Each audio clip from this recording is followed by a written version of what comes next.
Hello students, so today we are going to solve and discuss the questions from the exercise 7.1 from the chapter fractions. But before that, let's recall what are fractions. So, a fraction is a number representing a part of a whole. तो fraction क्या होता है? कोई एक number होता है जो किसी whole का एक part represent करता है, ओके? जैसे कि हमारे पास ये एक बार है जिसमें 3 इसमें पार्ट्स बने हैं, 3 इक्वल पार्ट्स में इसको डिवाइड किया गया है, ओके? तो अगर मैं इसका फर्स्ट ये वाला पार्ट लूँ जिसको मैं शेडेड कर रही हूँ, ओके? तो ये वाला पार्ट, इस पार्ट को हम अगर मैथमेटिकली रिप्रेजेंट करें तो हम इसको क्या कहेंगे कि ये 1 पार्ट है, राइट? बट ये 1 पार्ट किसका है? इन तीनों का, ओके? इन तीनों में से ये एक पार्ट है, तो मैं इसको एज अ फ्रैक्शन कैसे लिखूंगी? 1 आउट ऑफ 3, ओके? रिमेंबर, हमने इस एक रेक्टेंगल को 3 इक्वल पार्ट्स में डिवाइड किया है, ओके? अब मैं टोटल पार्ट्स हमारे पास जितने हैं उनमें से जो रिक्वायर्ड पार्ट होंगे या फिर जो पार्ट हमने शेड किया है उसके लिए फ्रैक्शन निकाल रहे हैं, ओके? तो जैसे कि डेफिनेशन में a fraction is a number representing a part of a whole, किसी होल का, यानी कि इन तीनों बॉक्स में से एक पार्ट, ये वाला पार्ट अगर मुझे शो करना है तो मैं कैसे करूंगी?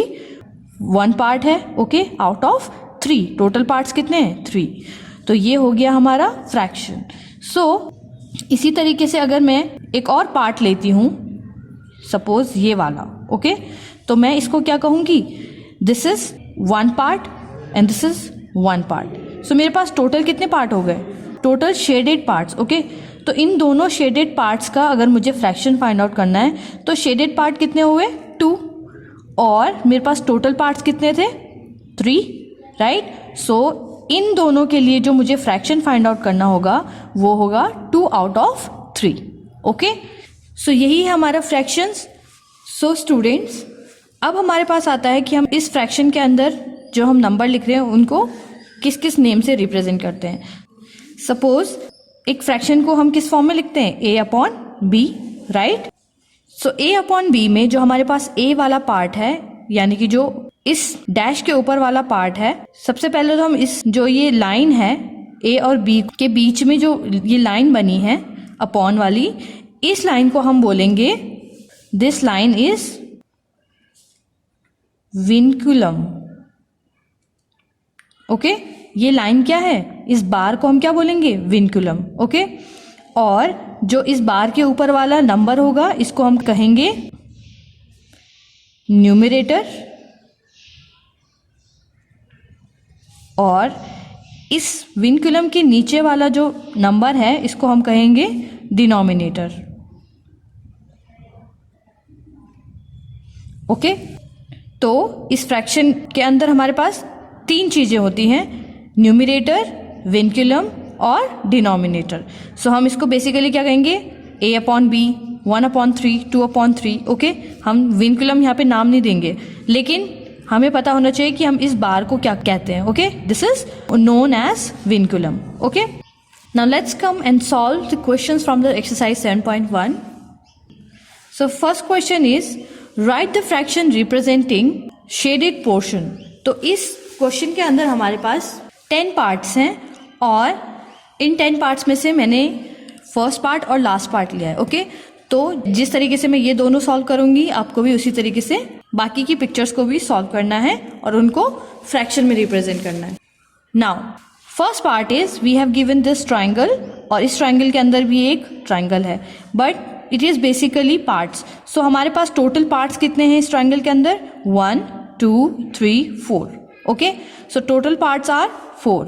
सो इसको अगर मैं शेडेड पोर्शन, इसमें से हमारे पास 2 हैं, तो इनको कैसे रिप्रेजेंट करूंगी? सबसे पहले तो विनक्यूलम के नीचे हमारे पास टोटल पार्ट्स आएंगे, दैट आर 4, ओके? एंड विनक्यूलम के ऊपर हमारे पास कितने पार्ट हैं? वो जो शेडेड है, ओके? तो शेडेड पार्ट कितने हैं? 1, 2, सो 2 upon 4, okay? So you will write total number of parts are 4 and shaded parts are 2. So that's why fraction is equals to 2 upon 4. Okay? इसका जो ये वाला पार्ट है, 10th पार्ट है, इसमें हमारे पास एक इंसेक्ट जैसा एक डायग्राम दिया है और इसमें इसका हाफ पार्ट शेडेड है और हाफ पार्ट अनशेडेड है। ओके, तो यहाँ पे हमारे पास इस शेडेड पार्ट के लिए क्या फ्रैक्शन होगा, तो हमारे पास फ्रैक्शन आएगा टोटल पार्ट्स आर, तो इस इंसेक्ट को दो इक्वल पार्ट्स में डिवाइड किया गया है, one part is here and one part is this, so total parts are, total parts is equals to 2 and shaded parts is equals to 1. Hence fraction is equals to हो जाएगा, fraction हमारे पास 1/2 आ जाएगा। Okay, means इसको हम कैसे represent करेंगे, 1/2। Okay, question number 2 is colour the part according to the given fraction. तो इसमें से भी 2 फिगर्स मैंने लिए हैं, आपको भी सेम प्रोसीजर से बाकी के क्वेश्चन सॉल्व करने हैं। So we have given this circle and इस सर्कल को 6 पार्ट्स में डिवाइड किया गया है। ओके, 1 2 3 4 5 6। ओके, अब यहाँ पर हमारे पास फ्रैक्शन दिया है 1/6। सो 1/6 का मतलब 6 पार्ट्स में से एक पार्ट क्या है, शेडेड है, तो हमें एक पार्ट को क्या करना है, कलर करना है। So take any part, suppose this part I am taking, तो 6 पार्ट्स में से एक पार्ट को आप कलर करोगे और आप अपने अकॉर्डिंग कोई भी कलर चूज कर सकते हो। ओके, सो अब जो ये फिगर हमारे पास है, अब ये किसको रिप्रेजेंट करता है, इस फ्रैक्शन को, that this is 1 part out of these 6 parts. Okay, next the 5th part we have given this diagram, और इसमें हमारे पास एक स्क्वायर शेप जैसा फिगर है और इसको 9 इक्वल एंड स्मॉल पार्ट्स में डिवाइड किया गया है। ओके, रिमेंबर हम तभी शेडेड पार्ट्स को या फिर तभी किसी पार्ट को फ्रैक्शन में रिप्रेजेंट कर सकते हैं जब वो बाकी पार्ट्स के इक्वल हो। ओके, जब सारे ही पार्ट्स हमारे पास इक्वल होंगे तो ही हम उनको फ्रैक्शन में रिप्रेजेंट करते हैं। सो यहाँ पे हमारे पास इक्वल 9 पार्ट्स हैं और फ्रैक्शन में हमें बताया गया है दैट 4/9। 4/9 पार्ट हमें कलर करना है, यानी कि टोटल पार्ट्स आर 9 एंड हमें 4 पार्ट्स को कलर करना है। So I will take this part, this part, this part and this part. Okay, so मैं इन 9 पार्ट्स में से कोई भी 4 पार्ट ले सकती हूँ और इनको शेड कर सकती हूँ। सो दीज 4 शेडेड और coloured portion represent 4/9 fraction. Okay, now rest of the part you have to do yourself. Question number 3 is identify the error if any. तो हमें पूछा गया है कि एरर आइडेंटिफाई करना है, यानी कि अगर इनमें से कोई भी गलती है तो हमें उसको फाइंड आउट करना है। तो सबसे पहले हम देखते हैं, एक ट्राइंगल दिया है और इसमें लिखा गया है दिस इज 1/2। सो अगर हम ध्यान से देखें तो ये 1/2 रिप्रेजेंट नहीं करता है। क्यों? Because this part is more than this part. ये अनइक्वल पार्ट है और अनइक्वल पार्ट में हम किसी भी एक पार्ट को फ्रैक्शन के फॉर्म में रिप्रेजेंट नहीं कर सकते। ओके, सिमिलरली इसमें भी है, ये दोनों पार्ट सेम लग रहे हैं लेकिन ये दोनों पार्ट क्या है, अनइक्वल है, इनके जैसे नहीं है। ओके, तो अगर मैं इस पार्ट को, शेडेड पार्ट को फ्रैक्शन के फॉर्म में रिप्रेजेंट करना चाहूँ तो ये नहीं कर सकते हैं, because we can't say that these are 4 parts, so I will write this 1/4. so ऐसा नहीं हो सकता है। ओके, so this is 1/4, तो ये भी गलत है। सिमिलरली इस सर्कल को 4 पार्ट्स में डिवाइड किया गया है, बट जो 4 के 4 पार्ट्स है वो अनइक्वल पार्ट्स हैं, तो मैं इन तीनों शेडेड पोर्शन को 3/4 नहीं बोल सकती। ओके, क्योंकि ये अनइक्वल है। ओके, ये ज्यादा भी हो सकते हैं, कम भी हो सकते हैं 3/4 से, right? So these are not representing fraction, so we will write the above pictures do not represent the given fractions. Okay, question number 4 is what fraction of a day is 8 hours. सो हमें बताना है कि एक दिन में अगर 8 hours को अगर हम लें तो वो क्या फ्रैक्शन रिप्रेजेंट करेगा। सो अ डे यानी कि एक दिन में कितने आवर्स होते हैं, 24, तो उसमें से मुझे 8 hours के लिए फ्रैक्शन फाइंड आउट करना है। So we will write total hours in a day is equals to 24 hours. Okay, and hours we have, तो हमारे पास कितने आवर्स हैं? 8 hours. Okay, now required fraction क्या हो जाएगा इसके लिए?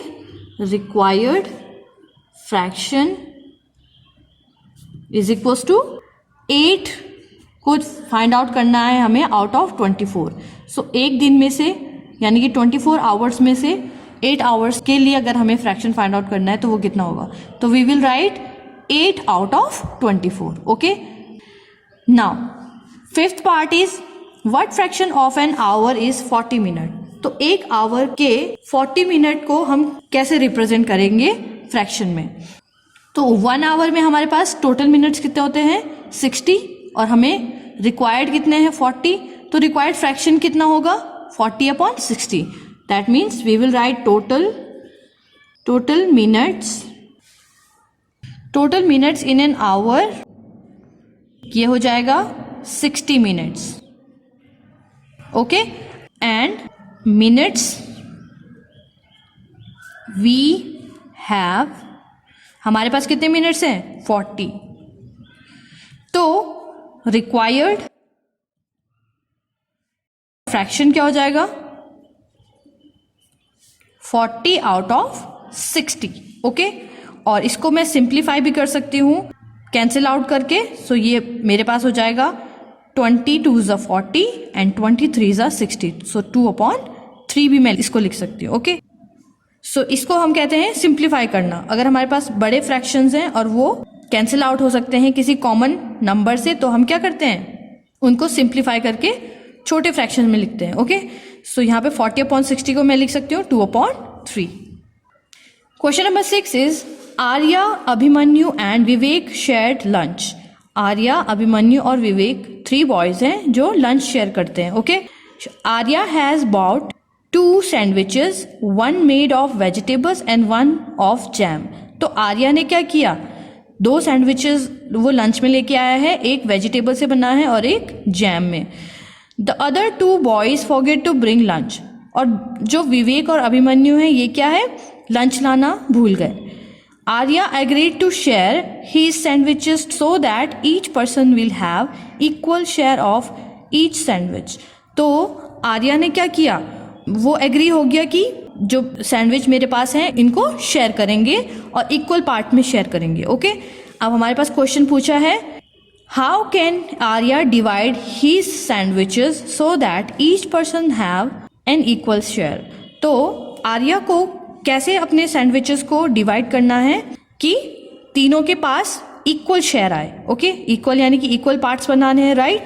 तो कैसे करेगा? Suppose these are 2 sandwiches. Okay, so ये वेजिटेबल वाला है और ये जैम वाला है. अब ये दोनों सैंडविचेस को तीनों बॉयज में शेयर करना है. तो क्या करेंगे? इन तीनों को 3 इक्वल पार्ट्स में डिवाइड करेंगे, 1 2 3, और ये भी 3 इक्वल पार्ट्स में 1 2 3. ओके, और 3 इक्वल पार्ट्स में जब हम डिवाइड करेंगे तो क्या होगा? तीनों ही बॉयज को हर एक सैंडविच का इक्वल पार्ट मिलेगा. ओके, इसका भी ये आर्या, अभिमन्यु और विवेक के लिए, ये आर्या, अभिमन्यु और विवेक के लिए. इस तरीके से ये शेयर हो जाएंगे. ओके, तो हम क्या लिखेंगे? Arya can divide his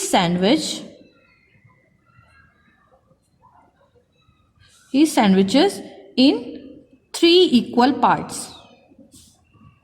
Okay,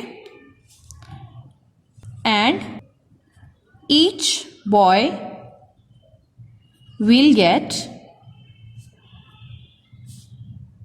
1 part of each sandwich. Okay, B part है what part of a sandwich will each boy receive.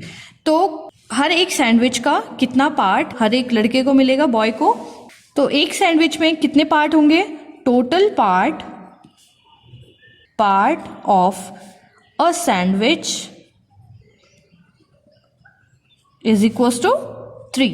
Total parts कितने हो रहे हैं एक सैंडविच में? 3। So each boy will gate,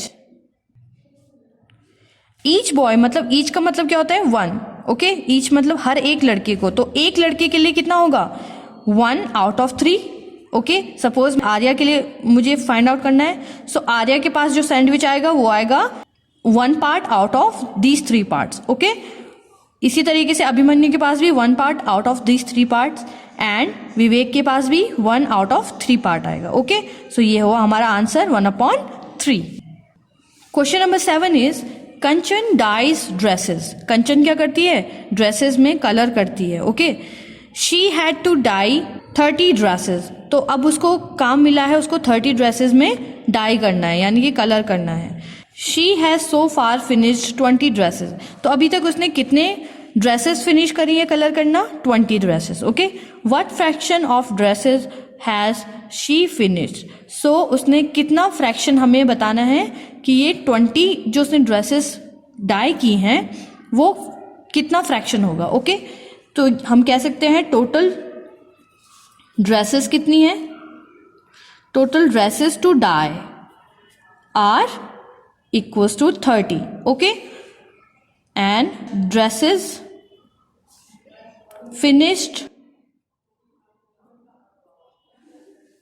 finished so far is equals to 20. Okay, now fraction for finished dresses is equals to finished कितनी हुई है? 20 और टोटल ड्रेसेस है 30, so 20 out of 30। Okay, so ये हमारा हो जाएगा answer. Question number 8 is write the natural numbers from 2 to 12, what fraction of them are prime numbers. So हमें 2 to 12 तक नेचुरल नंबर लिखने हैं और बताना है कि उसमें जो प्राइम नंबर्स हैं वो इन नंबर्स का कितना फ्रैक्शन है। Okay, so natural numbers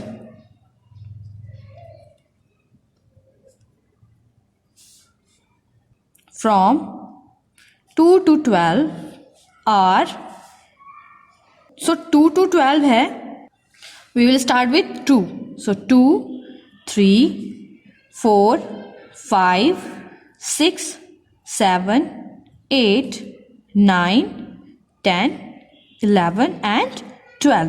So these are the natural numbers from 2 to 12. Okay, अब इनमें से हमें प्राइम नंबर्स फाइंड आउट करने हैं। सो प्राइम नंबर हमारे पास है 2, 3, 5, 7 एंड 11। ओके, 1, 2, 3, 4, 5। सो 5 हमारे पास यहाँ पे प्राइम नंबर्स हैं। अब 5 प्राइम नंबर्स हैं, इसका मतलब फ्रैक्शंस हम लिखेंगे total natural number from 2 to 12 are, कितने हो जाएंगे? 1, 2, 3, 4, 5, 6, 7, 8, 9, 10, 11। टोटल नंबर कितने हैं? 11। Okay, prime numbers from 2 to 12, सो 2 से 12 के बीच में टोटल प्राइम नंबर्स कितने हैं? हमारे पास है 5। So required fraction for these prime numbers is equals to 5 out of 11। यानी कि हमें इन प्राइम नंबर्स के लिए फ्रैक्शन फाइंड आउट करना है, तो ये हो जाएगा total prime numbers upon total natural numbers, तो 5/11। Okay, and this is the answer. Question number 9 is write the natural number from 102 to 113। अब हमें नेचुरल नंबर कहां से कहां तक लिखना है? 102 से 113 तक। Okay, what fraction of them are prime numbers. तो उनके बीच में जितने भी प्राइम नंबर्स आ रहे हैं उनके लिए हमें फ्रैक्शंस फाइंड आउट करना है। So let's write natural number from 102 to 113।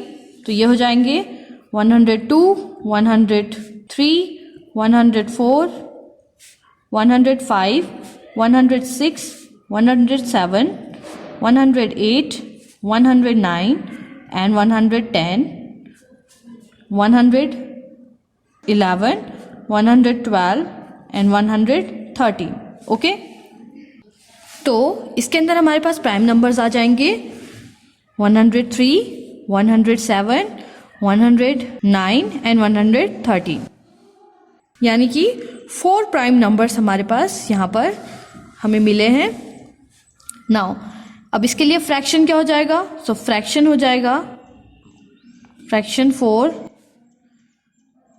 Prime numbers from 102 to 113 is equals to कितने प्राइम नंबर है?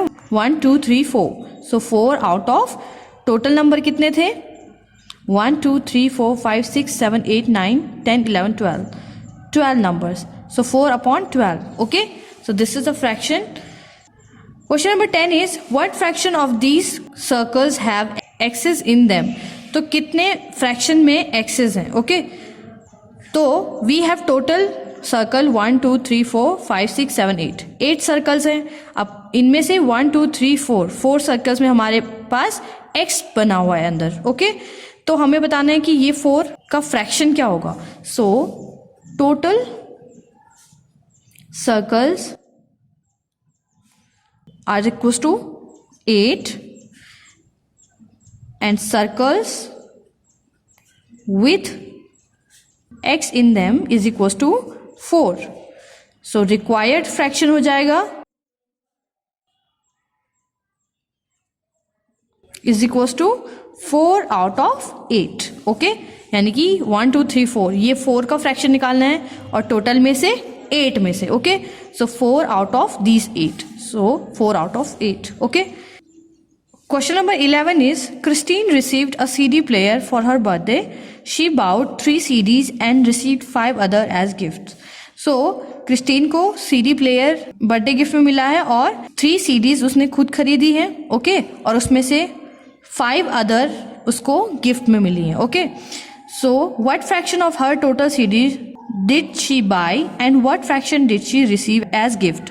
So हमें बताना है कि उसने जितना बाय किया है CDs को वो कितना फ्रैक्शन है और जितना उसने एज अ गिफ्ट मिला है वो कितना फ्रैक्शन है. ओके, तो हम लिखेंगे total CDs are equals to 8, यानी कि 3 + 5 is equals to 8. Okay, so CDs she bought